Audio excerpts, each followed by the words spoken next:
reverse engineer exactly what they're doing and treat it just like that. Because the biggest red flag to me about your whole funnel right now is that someone's really excited about what you're doing and they fill out a form and then they don't speak to a human for over a week. Welcome to episode 13 of the Kerner Office. We had a great show today. 4 people called in. Our first caller owns a private school in Amarillo, Texas, population 200,000, and he's struggling to grow. He's having trouble growing, and it's actually a licensed private school, like a franchise with a couple hundred locations around the country. And so I helped him through that. And then we had another caller that was selling a similarly high ticket priced item. They sell cabins, do it yourself, kind of Lincoln log type cabins that city dwellers buy to put out on their rural land for their friends and family.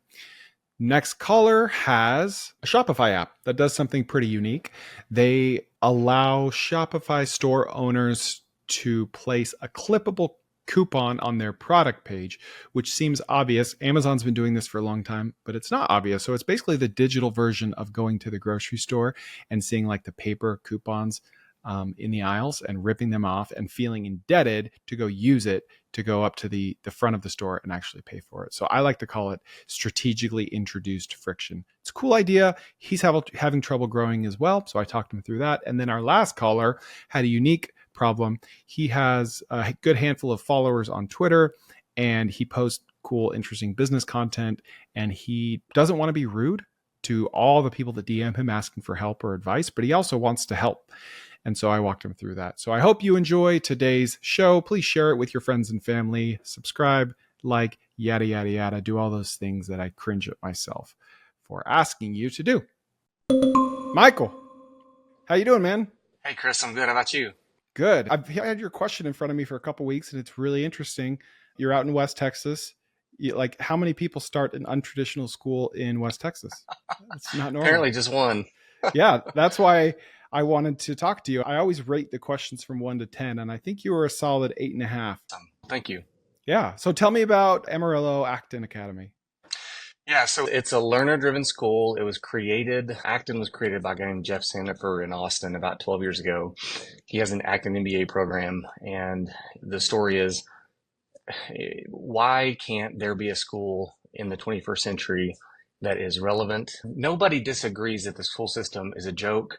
Traditional school does not replicate anything like what we see out in the real world, whether you're an entrepreneur or not. And so he built the school kind of based on the Acton MBA, which is a no-frills 12-month, really fast MBA program. And so he launched the school. Several people said, man, I want to do this in my city. So then he created the ability to basically be an affiliate. And so is it like a licensing agreement? Yeah, I guess so. They have zero input on how we run the school. They basically give us access to materials and stuff like that. And we run the school as we see fit. So It's the exact opposite model of the traditional school where the young people are in charge. We don't have teachers. We have Socratic guides. They're not even allowed to answer questions in the studio. Are you willing to share revenue numbers? Sure. Yeah. Yeah. So how long have you been opened? And then if you could just share like yearly or monthly, whatever's most relevant. Yeah. We started in 2020, right in the middle of COVID with 6 Good families. Right. Great timing. Actually, we had 4 families. We had 6 learners and 4 families. Fast forward to today, we have 20 and we charge $8,500 a year.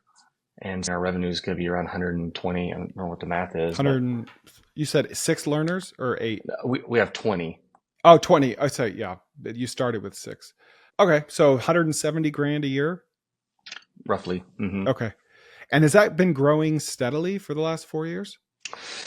Yes. We had a few families leave last year. Our middle school is real small. And so some of the families felt like, hey, we want our kids to be around more than just 3 or 4 other kids. That's tough. And so we had a few leave, but. Was that the feedback that you didn't have enough critical mass at that age? Yeah. Okay. You know, I guess that's why I'm asking the question is like, we're important. My question is, how old are your kids? 8, 10, 12, 14. Okay. So yeah, I don't know if I'm not getting the right message across, if I'm not communicating this correctly. Everyone that I sit down one-on-one, Everybody leaves the conversation going, "Oh my gosh, this is amazing. Yeah. This is so great. You're doing what needs to be done." Hmm. Okay, great. I don't know. I don't think so.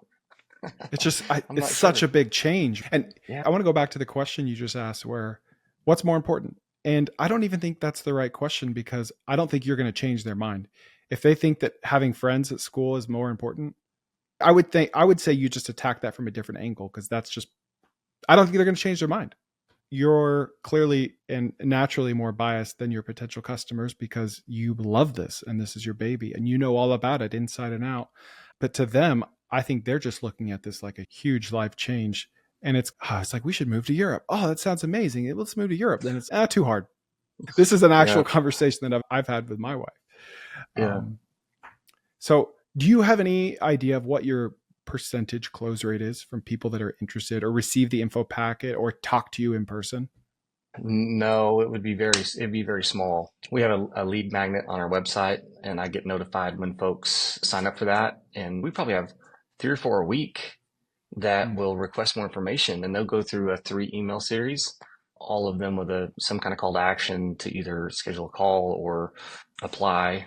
And they run through that, nothing really happens, and then I have an assistant. I run another company also, and so I have my assistant in that company to help me out. So she'll follow up with the ones that have gone through it after a week. She'll hop in there and email them and say, "Hey, any questions?" And usually it's just crickets.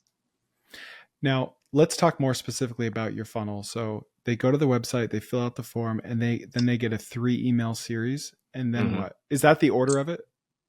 Yes, Okay. And then at what point do you reach out and try to get them on the phone?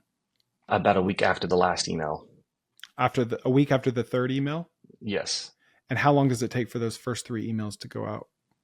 every 2 days. Okay. One every so 6 days. I'm going to pull up your website here. So they're clicking request more info specifically, right? Yes. Okay. So how many people click schedule a phone call versus request more info? Do you have any data on that? Oh, I would say hardly anyone schedules a phone call. Once a month, maybe. Very Okay. few people schedule a phone call. Okay. So when they do though, are they more hot to trot? Are they more likely to close? No, because what we found is the ones that do, it's more like they were just, they just have a very specific question, like, "Hey, is this they didn't read through the website. They're like, "Oh, this is a private school. You charge tuition?" I'm like, "Yeah." They're like, "Oh, I'm looking for a charter school. Sorry, thanks." And they're just like in a hurry. Okay. Not, "Oh my gosh, I can't believe this school is in our city. This is so amazing. Tell me more about it." Yeah. That hardly ever happens. How are you driving traffic to your website today? I'm not. Just I don't. organic. Correct. Yeah, I don't pay for ads. We have a really strong, pretty strong social media presence. My wife does all that stuff, and so we're really active on there. And we've had people that reached out and said, "Man, I followed you guys for years. Love what you're doing," and then ask for more information. So really, we don't have anything that is paid that's driving traffic, mostly because I'm just scared of Google Ads. I've never used Google Ads in any of my Mhm. companies. I'm scared of it. Seems like a scam. I don't really know. Maybe I'm wrong. With all due respect, you're wrong. Right. I'm sure.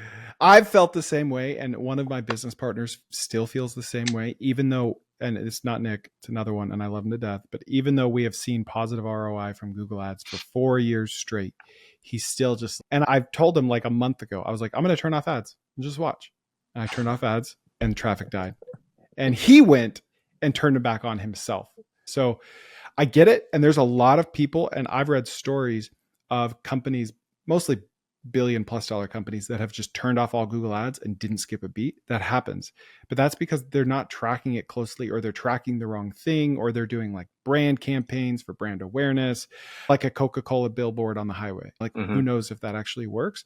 Hmm. But I don't do that stuff ever because I'm like you, I'm cheap. I don't want to waste money on ads, especially to a multi-trillion-dollar company that is happy to take it and have, they know all the tricks in the book to take it. And so I will only do paid ads that show me a very clear attribution.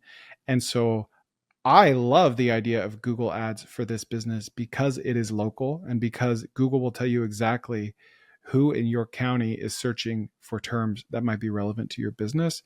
I don't recommend that you go out and get an agency. I recommend that you actually invest some time to learn it yourself.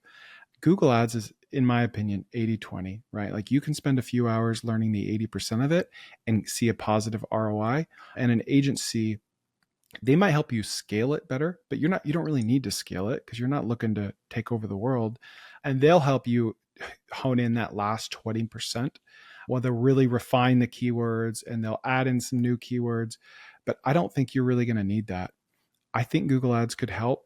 Have you spent time interviewing or talking to other Acton licensees to see what they're doing or how they're doing? Yeah, a few. And I think Amarillo is a very unique situation. The other ones are mostly in bigger cities. And so in Austin, there's probably 6 or 7 of these, and they're all on a Hmm. wait list.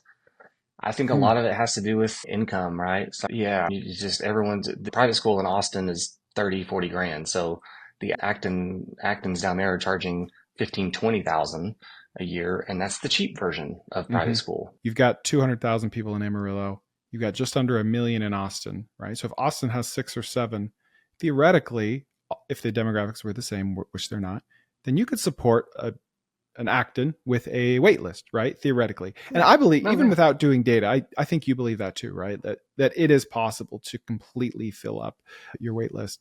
Yeah, and let me be clear. If we had 60 out of 200,000, I'm looking for That's it. 60 learners. That's it. Yeah. If you were to take your 20 learners and take their parents, and how would they rate their satisfaction with you on a scale of 1 to 10? Like how much are they just in love with what you're doing? All in. And we actually have to do a net promoter score and turn that in Oh, every okay. quarter to Acton. Perfect. That's one of the things that we do. And it's on a scale of 5, and we're 4.5 every Okay. time.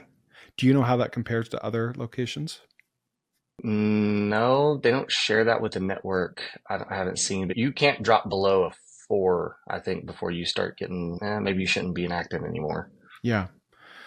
If I were you, I would do several things. I would get other Acton owners on the phone as soon as possible because you could bang your head against the wall trying to learn all these things, but I guarantee you, you're going to find one person that just makes one little comment that just sets off the light bulb for you. Oh no, they're gonna be like, don't do that. Like you got to go through the schools or you got to go through the whoever, and it's just going to be this light bulb moment that will save you a lot of time and a lot of money.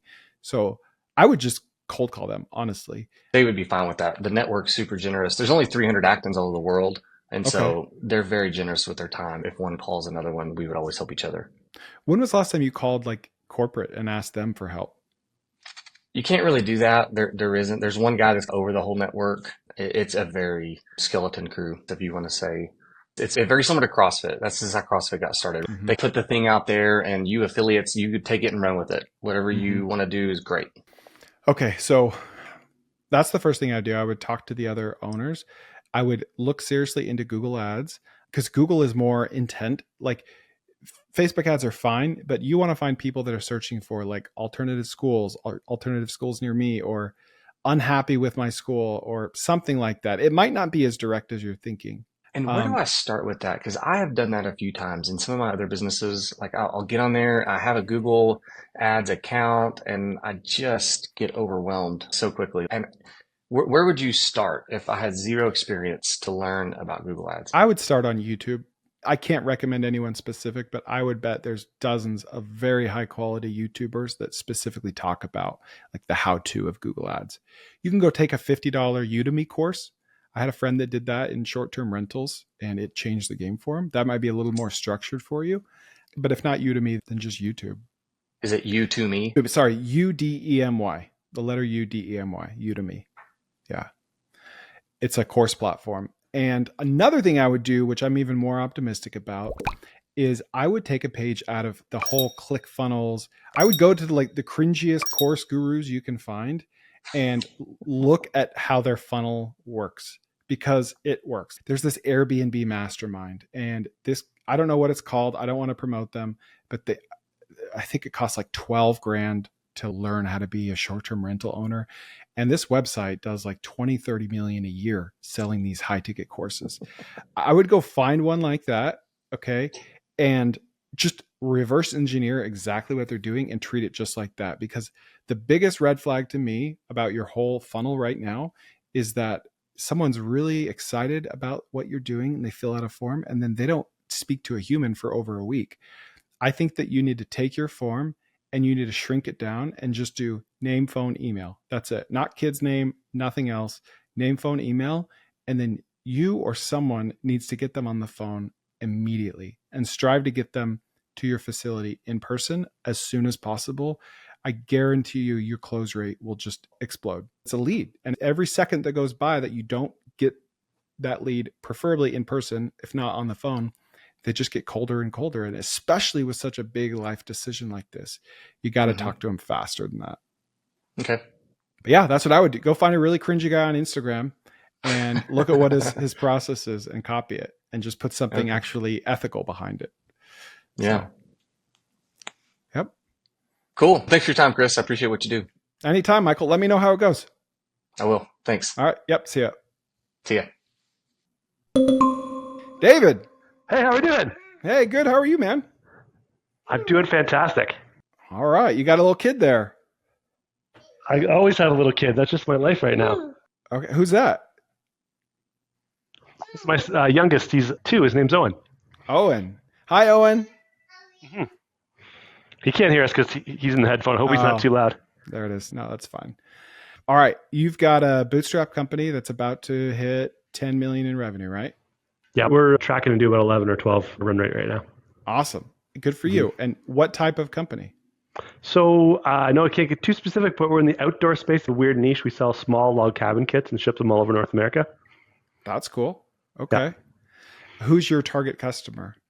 So our target customer is 40 to 65 years old. They live in the city, but they have a rural property outside the city. And they are generally small business owners, professionals, middle class, upper middle class people, I would say. And their values are like family. They want an extra space for their family to stay so they can have everybody at the cottage or everybody at the lake house or the like. Okay. And how much do your homes cost? They're not really homes. They're like small kind of bedrooms essentially, but somewhere between about 6,000 in the low end to about 20,000 in the high end. Wow. Super cheap. Mm-hmm. And that's for a kit? That's for a kit. So you build that yourself. And part of the experience is that you're building a bunkie with your friends and family. And they're like a Lego kit or like a Lincoln Logs for adults, if that makes sense. That is awesome. And they're meant for the homeowner to put together themselves. It's easy enough for them to do that. Yeah. About 85% of homeowners build it themselves. We've got a really great set of manuals and build videos and build support to get people through it. So no one has tried and failed. Everyone that's tried to do it has pulled it off. Wow. Now, what type of foundation do they need to put these down? Depends on the area, but you can get by for with as little as just put some gravel and some patio stones down, or you can make it as complicated as like a full cement pad if you want to go nuts. Okay. And what about electrical and plumbing? Doable. In a lot of areas, once you stray into plumbing, you're into permits required. So a lot of people avoid it for that reason. But the electrical side of things, you can just run conduit on the walls. It's pretty straightforward to do that. Okay. It's not glamping. It's not a tiny home. It's a proper cabin that you put together yourself. That's 10 to 20 grand. Exactly right. Okay. That's really interesting. And although we do sell to a lot of glamp grounds and we're trying to get our B2B dimension is a lot of people coming through the B2C funnels and still buying it for a campground or for a wedding venue or for a trailer park, that type of thing. And so B2B is I'm like, if that makes sense, we should be able to reach out to B2B clients, but we have not really nailed that yet. Okay. So you're mostly doing B2C. Yeah, exactly. And how are you finding them? So primarily pay-per-click on social media. And then we do a big promotion every year where we give a bunkie away, but still pay-per-click feeding that funnel into a 30-day, win this bunkie, and then, you didn't win, so buy one. Okay. What percentage of your leads are closing sight unseen, no sales call versus after a sales call? The sight unseen thing, it's rare. Like people are usually emailing in once or twice. There isn't a lot of randos that just come in, and we're not an e-commerce store. We've experimented with having e-commerce, but generally with a larger ticket item, they're going to want to feel you out. They usually call once or twice, email in, there's 3 or 4 touch points before they like feel safe enough to give us money over the internet. And then we also have we have a factory where we make them, and so people come in and see. We have a little village of bunkies there as well, and then so people will see them sometimes in person, but it's a good minority of people that have never actually like physically been there. And then we're working on a virtual tour, so we've got a virtual tour experience that you can take a salesperson can guide you through a couple of models and sell you that way. That's awesome. And have you ever done like a group sales call or a webinar or anything? Yeah, I've like abysmal show up rates right now.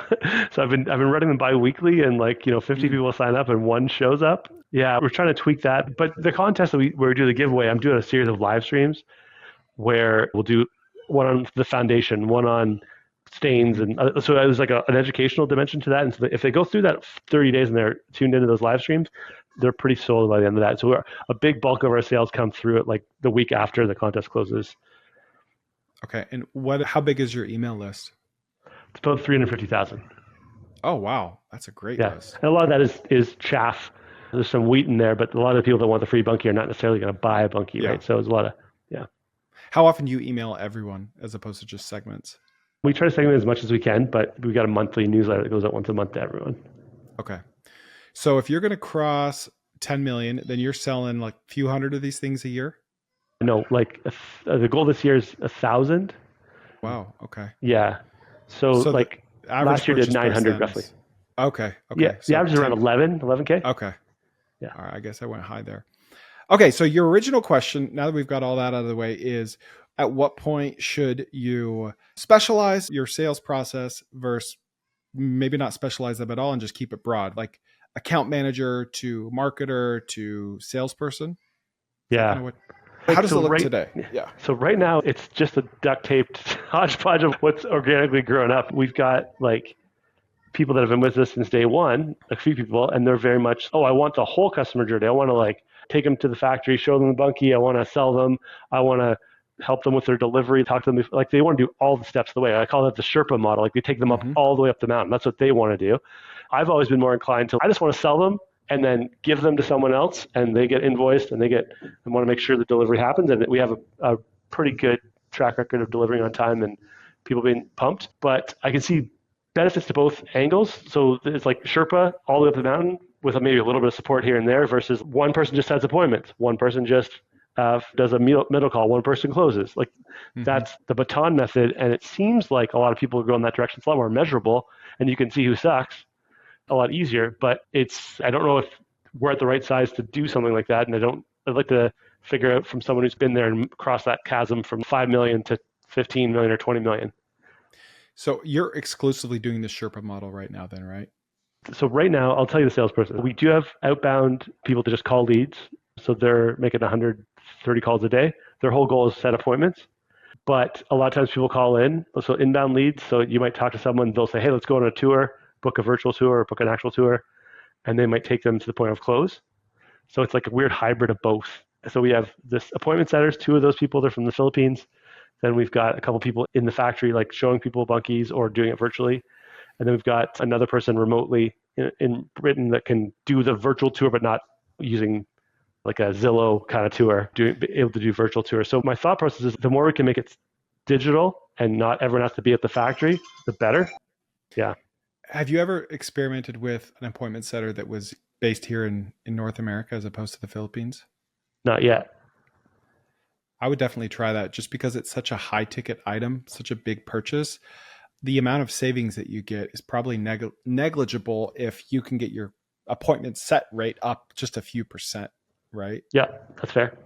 I would A/B test it as well. Keep your Filipinos and add a couple and just side by side, how many calls are they each making versus how are they comparing? Because it's not even and I know Filipinos have great accents, but it's not even the accent. It's just the weird kind of cultural quirks that might only show up one every 3 or 4 phone calls that really make a big difference, where someone in North America can just make offhand comments that are much more relatable to the person than someone overseas might.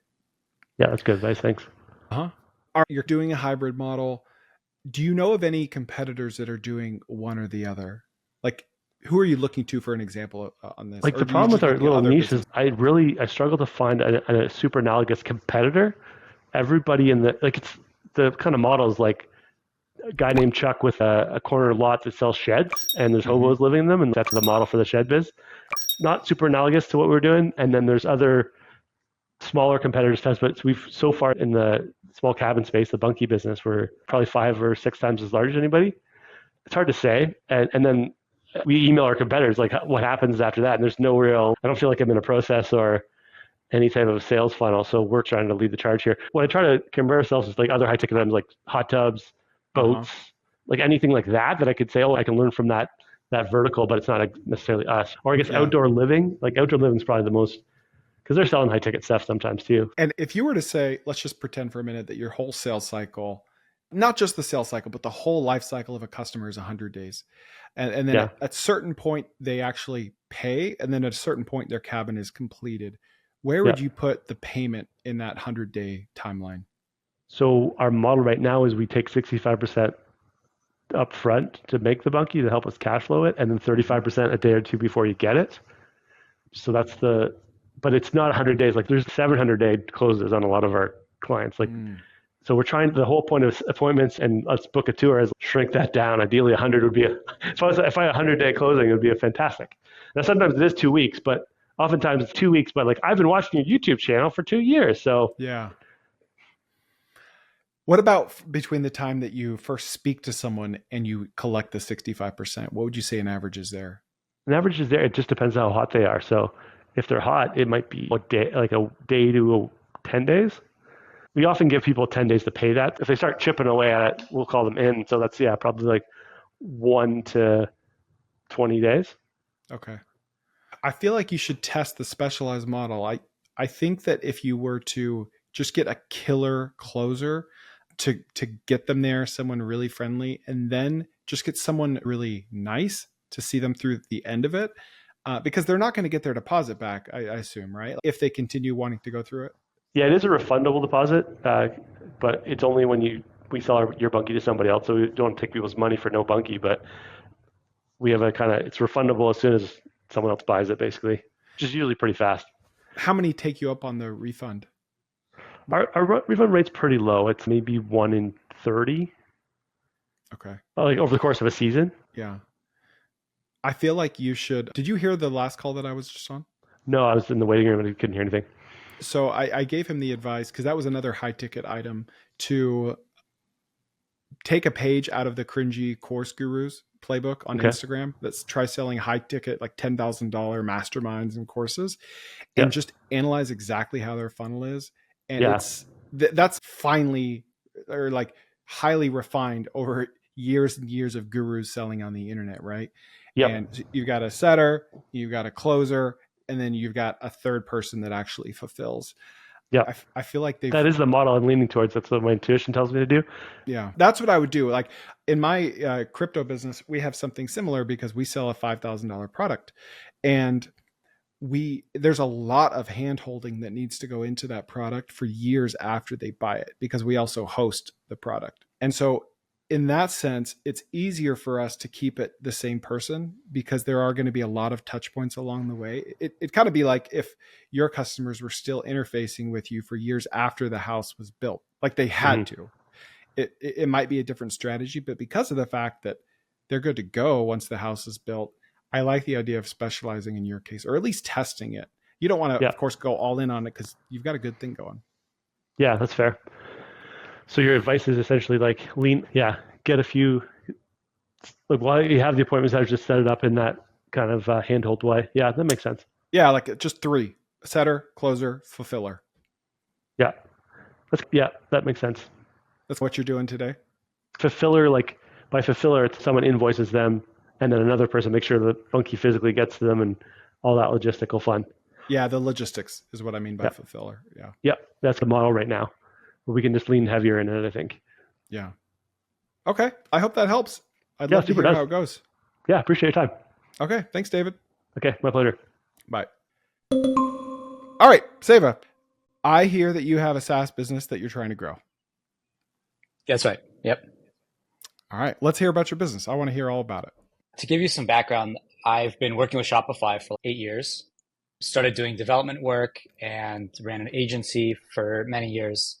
A few years ago, I decided that I wanted to create my own product for Shopify. I had a lot of knowledge for how the platform works. I knew what customers were looking for. And last year I settled on what I was planning to do and I ran with it. Before you proceed, so you already own a Shopify agency, or at least you did at the time? Yeah, I still run it now and I'm Okay. trying to transition more into having the SaaS be my full-time. What type of a Shopify agency? It's mainly just a development agency. So we do a lot of theme customization work, custom theme development, integration, Okay. yeah, that kind of stuff. Okay. So Um, what gave you this idea for the app? And then what is the app? And why did you feel so strongly about it to spend a couple years on it? The app itself is called Clip Coupons. It's based on introducing coupons directly on the product page. Once the seller is on the product page, you can offer them a discount code where they go to checkout, they forget the code, they've misentered, they get upset. There's all these issues with manual discount codes. The alternative is automatic discounts. And automatic discounts, while they're great, a user may not necessarily even know they're getting that discount because it's automatic. Yeah, I look at Having this them as like strategic introduced friction. Like exactly. it's a little bit of friction that make them more likely to get to checkout. Exactly. And the app itself, helpful to many store owners. Our app is free and it's a strategic decision to make the app free. It's a massive investment. So every week is just money going into development and into our VA team and customer support team and marketing team. So I can't sustain it forever. But my question to you is, one, at what point do you know in this space that perhaps it is time that you can start charging for the product? Okay. Do you have any data on how effective your app is at increasing conversion rate or average order value? I've been very hesitant to put out precise numbers. I think right now we're still trying to figure out exactly what those numbers are. Do you know the numbers internally? I have an estimate, yeah, but it's very rough. It's only been a few months that we've been testing this out. Okay. And how does it look? It's definitely an increase. We've seen stores that with the coupon, it could be anywhere from a 2% increase in conversion all the way up to 10%. And what is your hesitancy to release that data? Just because you have a small sample size? Small sample size, varying sample size across stores. There's a lot of things that go into kind of the effectiveness of coupons. What have you done to grow so far? How have you gotten these first users? We're like at a very interesting type of growth. Like I can show you something like that. Oh, wow. Okay. Is that mostly organic? It's all Like organic. Yeah. you publish it in the Um, app store and just let it go? yeah, we're running like some ads, very minor on the App Store, and I just brought on someone as a full-time marketing person, so just spinning up like social media, going full-time into content. I think our main play is going to be app partnerships, from what I understand. Seems to be working pretty well. Are you able to A/B test pricing? I don't know how it works on the back end on the app store, but would you be able to run paid ads towards your app with a price tag on it to see how they might perform? Yes, to a degree. And that wouldn't like compromise anything? It would have to be like you'd run a certain price for a month and then change it and run another price. To be honest, the Shopify App Store architecture is not as great as people make it out to be. Okay. Have you ever thought of making your own Shopify Facebook group, like for Shopify store owners? I know a guy that has built a Shopify app crazy fast. And the way he did it was by first starting a Facebook group for Shopify store owners, not selling anything, and then building his product in public in the Facebook group, even though it's already built, right? Like, hey guys, what do you think of this feature? What do you think of that feature? And he's the only admin, so he can talk about it as much or as little as he wants. And then over time, it just becomes this very organic marketing vehicle to drive traffic to the app of people that feel indebted to you. I know it sounds, or it's harder than I'm making it out to be. Just, oh, let's just create a Facebook group and people will flock to it. But a lot of times, if you find a category of Facebook groups that's popular, for instance, real estate, find a subcategory of that seems to be underserved. I started a Facebook group a couple months ago specifically for off-market RV park deals. There were a ton of Facebook groups for real estate, a handful of Facebook groups for RV and mobile home parks, but nothing for off-market. And I got this idea from my friend. I can't claim it, but people just come in organically and it's top of funnel. So it seems like you're using the App Store for top of funnel. But what if you had that downline a little bit and you had some sort of a community that you could push down the funnel to the App Store? Yeah, that's actually really interesting. Do you think that this is something that would be promoted organically within the group, or is it something that's like part of the group, like this app is sponsoring the group or whatever it is? It's really neither. It's the admin / creator of the group just openly post about how the app is going. So he's not commenting on other posts and he's not doing sponsored posts. He's just talking about building it. Oh, we just had this annoying customer that asked for a refund, yada, yada, yada. And they just come to know this app and then come to use it. I also think that you should get on the phone with your customers. Most Shopify App Store owners, they don't think to, or they don't want to because it's high friction, but they will tell you exactly what your app is lacking. Whereas even if you have a feedback form or I see you have great reviews, if you get them on the phone, give them an Amazon gift card or something, they will get very specific on what they love about it and what they don't love about it. One of the things that we noticed is that there are some compatibility issues, and it doesn't necessarily have to be because of our app. But for example, like there's other apps on Shopify that offer functionality like quantity upsell. So they have a little thing where, oh, buy 3, get 50% off or something like that. And what happens is a lot of those apps, just the way that they work, they actually, because our discount takes place in the product page, those discounts usually take place in the cart page. When they apply it, it just overwrites our discount. So a lot of times people come to us, your app doesn't work. If that is a pain point, then I would suggest doing exactly that, building it into your app if it's not too cumbersome. Are you able to change your pricing model, or when you do introduce a pricing model, are you able to charge a percentage of like savings or a percentage of the... Yes, but I'm hesitant to do that because I've been reading online, like some people that have done that, and some customers get upset because the pricing isn't so clear up front. So then they get the bill at the end of the month. There's a lot of apps that or that charge a lot more money than you might think on the surface because of the usage-based pricing. But if I were to suggest 3 things, I would suggest either piggybacking onto some existing Facebook groups for Shopify store owners or starting your own and just getting it going. You can use Built With to find a list of Shopify stores to advertise them to. I would also suggest talking to your users actually on the phone if possible. Ask them straight up, would you pay for this? How much would you pay for it? And you can even tell them like, listen, be honest with me and I'll make this free for life. Like, I just want feedback. What would you pay for it? And I'll keep it free for you. The third thing I would do is I would go ahead with your data that shows your increase of conversion rate. And I would put that front and center on your app store. If you want to put an asterisk on there, fine. But anytime you present data, there's a million what ifs or variables that could change the outcome of that data. And you can be as transparent or as opaque as you want on that. But I think that would make a really big difference because as a Shopify store owner myself, I want to juice that conversion rate every bit that I can. And any tool that I can find that will help me do that, I want. So I would put that more front and center.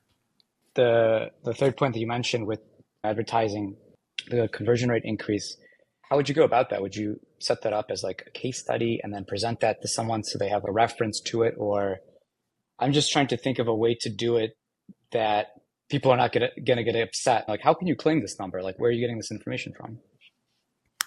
I don't think that's going to happen. I think it would take a large amount of customers to be seeing that or experiencing something contrary to what you're stating for there to be someone upset. I think you're overthinking that.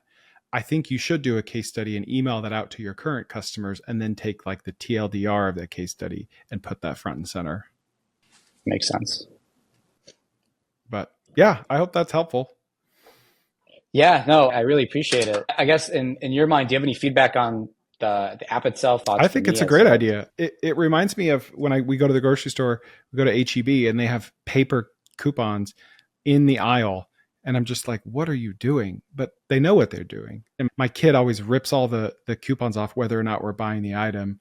But it's strategic friction. And it's the same thing, but in real life. You grab the coupon and it's, okay, now I need to take this somewhere and hand it to somebody. It's just a digital version of that. And I'm pretty shocked that it didn't exist already. So I do think that your idea has merit and it has legs, I would be very hesitant to hire a full-time marketer or to really pour resources into it, because I think this is something that you could bootstrap fairly cheaply. So, to what degree do you think you could bootstrap it? I'm just curious. Just by doing these three things, by actually getting on the phone yourself with these users, experimenting with the paid ads a little more. Maybe I'm too cheap. I just have a hard time understanding what a full-time marketer would do at this stage in the process of your app. I feel like you're too early along for that. Full-time, I would probably say full-time employee, part-time marketer, but the main thing that I figured would be really helpful with was our content. So being able to create YouTube videos to explain our app and different functionalities and social media posts and stuff. And then it turned out that we actually had a big demand for bringing on someone to help with customer support because we're getting a lot of queries, and so it turned into more like a full-time position and helping with that as well now. With multiple roles then? Yeah, basically. Okay. That makes more sense. Thanks for coming on. Let me know how I it appreciate goes. it, man. Thank you so much for your advice, and I'll keep you posted how things go. Maybe we could reconnect at some point. Okay. Sounds great. Thank you. Love that. Thank you, Chris. Take care. Yep. See ya. Christian. All right. You've got a unique problem. Let's hear about it. Yeah, pretty simple. Let's say, for example, somebody followed me and I'm having like people, important people following me, let's say 50K followers, 100K, 150K. And I'm just wondering, like, some of them want to pick my brain. And I'm just wondering, should I charge them a consulting call? When should I do it? When should I not do it? Let me add some context for people that are listening or that will be listening that don't know. So you're talking about Twitter specifically, right? Like Yes, you have a Twitter account. Yep. That posts business stuff. We'll keep it broad, right? You sure. post interesting business stuff and then people reach out and they're like, hey, you seem smart. I want to make money doing what you're doing. Can you help me? And so you're asking like, what do I do with that? Do I charge, sell my time? Do I sell a product? Do I sell a service? Is that right? Absolutely. Yes. I bet you get tons of those. Yes. Yeah. And Okay. where are you leaning today? What do you want to do? If I can make money with the consulting calls, I will. But at the end of the day, I've helped a lot of people by not charging them. But some of them are sending to me 10, 15 questions in a DM. I'm like, dude, I'm not going to be able to answer all of this.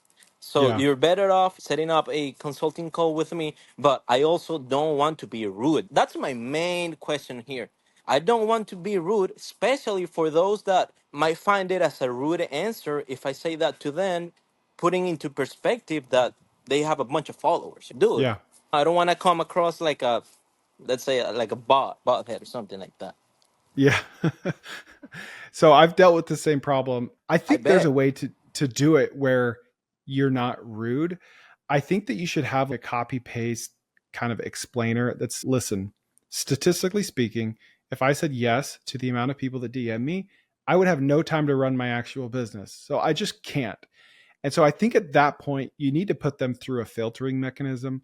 I've tried several different things. I've charged for my time before, and it's actually shocking how few people are willing to pay for your time, right? Yes, I agree. Like when I started, I charged $200 for an hour or a half an hour. And this is high ticket stuff. Like you could find out in an hour exactly how to buy a mobile home park that makes you 6 or 7 figures. But people like the conversion rate on that paid Calendly is tiny. And so Yes. I eventually took it off because I'm like, I feel like this does more harm than good. Like I'd almost rather not do any of this than make a few $100s here and there. And then I put it at $1,200 per hour just to weed everyone out. And guess how many people paid for that? Zero. Like not one person has ever paid that, which is honestly fine because I don't like hopping on these calls because it doesn't seem efficient and I feel in debt. Like I don't pay for consulting calls, so I feel indebted to them. And so I always want to go over, I always want to deliver a ton of value and make sure they're super, super happy.